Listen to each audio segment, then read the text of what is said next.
the more grateful I felt, the lonelier I became. Because I was caught between two worlds, the one I left behind and the one I found myself in, the world that promised me would offer me everything. I grew up and I watched my parents give up a lot of things to give me a better life. For them, that was the ultimate expression of love, and I am grateful. But a part of me always remained a ghost in that home. I continued with my life, but my heart was still in two different places at the same time, and I did not have the language to explore my loneliness. So what happens when our needs for safety, our needs for connection, and our needs for mental being goes beyond food and shelter? What happens when a home that was built on survival and sacrifices is now a place that you are scared to talk about the things that are on your minds?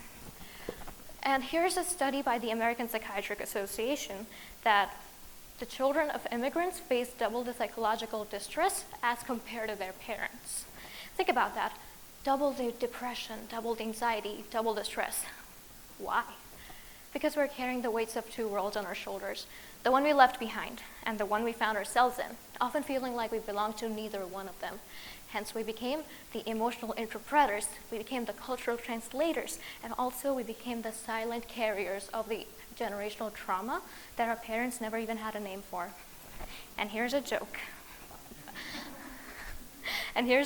I once told my beautiful mother in the audience that I was feeling really anxious, and guess what she said? You need a bodega.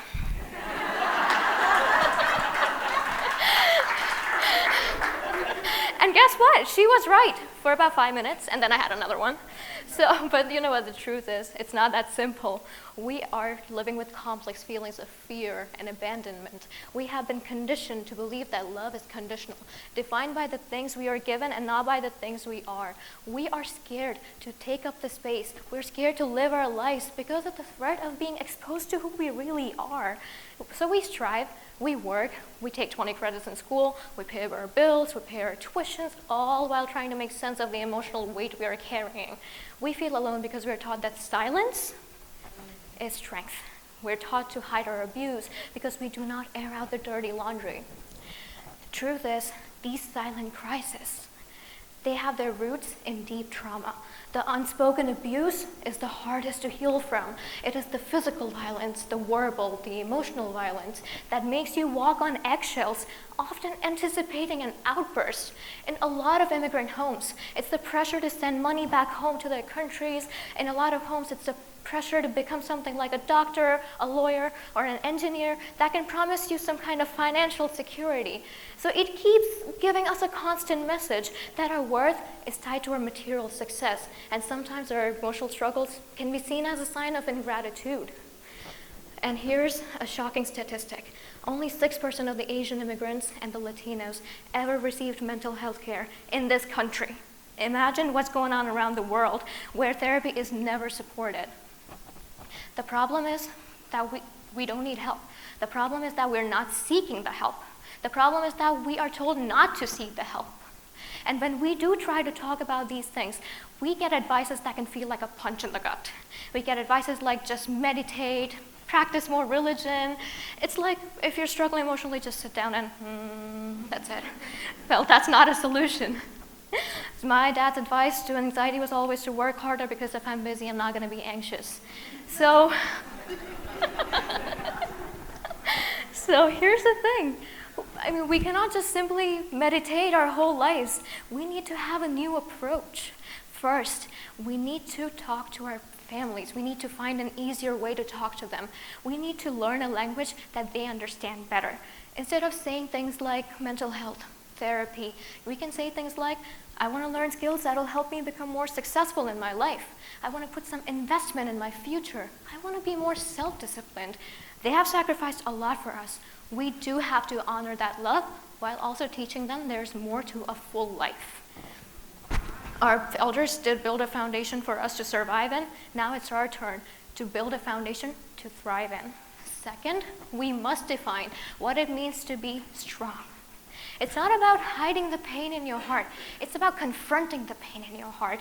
You can still love your families and still have boundaries. We can honor our beautiful cultures and still create our own paths to wellness. Third, we must recognize that mental health is a fundamental right. It's not a luxury.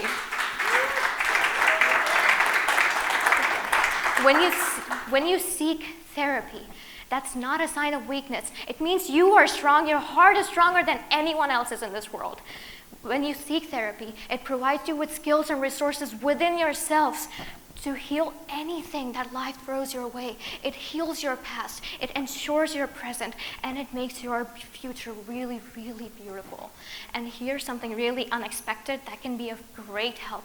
The law can be your therapy, because our legal system provides a formal, a safe spot for public to speak their truths, because that won't be just the truth, it will be foundational. When you seek justice, whether for yourself or for anyone, you build a new narrative. You build a new narrative for the next generation of immigrant families. When you seek justice, you're not helping yourself, you're helping everyone else. And also, the journey we have all been on, it's never going to be a mistake. It is a testament to our resilience. And it is not only mine, but all of your responsibility to use that resilience to create a new narrative for the next generation of immigrant families. We can show the world that we can have food on our plates, we can have roof over our heads, and also we can have the peace of mind. And it only takes one person to make this change. My beautiful mother in the audience here, she made a huge change in my family.